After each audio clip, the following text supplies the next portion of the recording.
chacun gère sa table.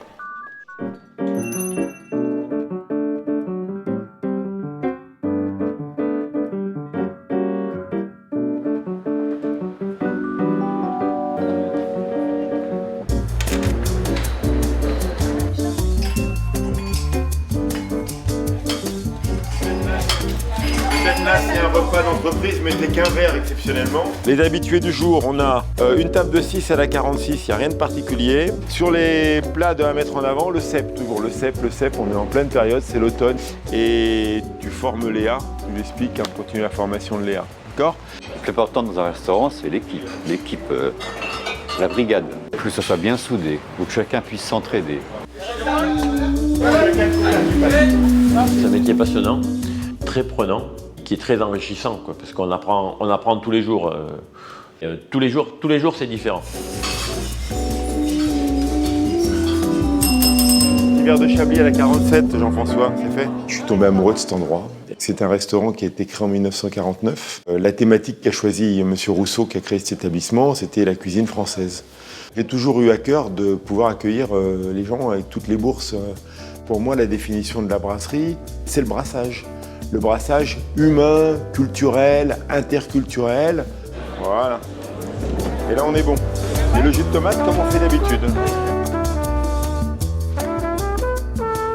Je dois tout à ce métier parce que quand j'avais 18 ans, même mes copains de l'école hôtelière que je vois toujours, ils ne m'auraient jamais vu restaurateur. Ils voyaient chez moi un gamin qui rougissait dès qu'il approchait de quelqu'un, qui a été d'une timidité maladive, extrême. J'ai voulu faire la restauration pour parler avec les gens, pour essayer de m'ouvrir moi-même. Le fait d'observer, de parler, d'échanger, tu prends confiance en toi. Ça fait 19 ans que je suis ici. T'es arrivé ici, j'imagine. Comme eux, timide et je parlais pas. Pascal, il est toujours à l'écoute, il donne des consignes, il donne des bons conseils aussi. Je te montre, tu inclines la carafe comme ça, tu lui poses à côté, pars avec les deux verres pour pas faire deux voyages. Hein. Est-ce que tout se passe bien? Je vous rapporte un petit peu de pain.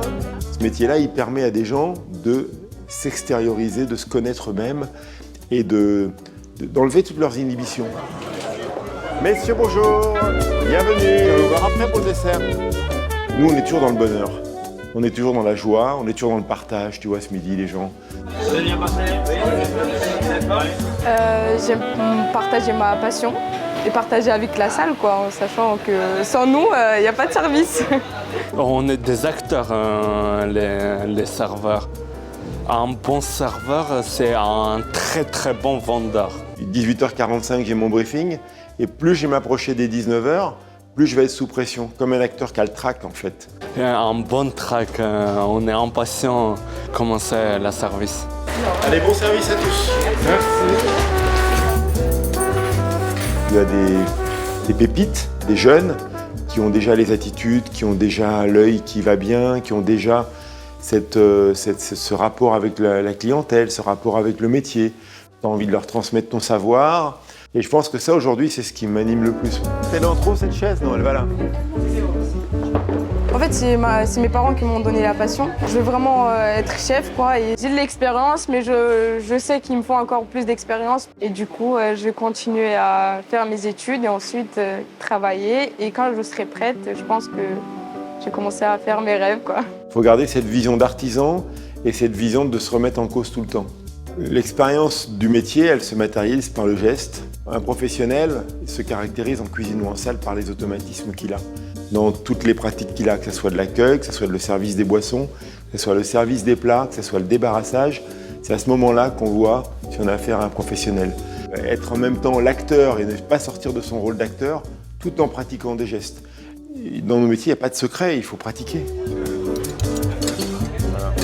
Et il faut s'accrocher et il faut jamais lâcher. Si on a le mental, on peut tout surmonter.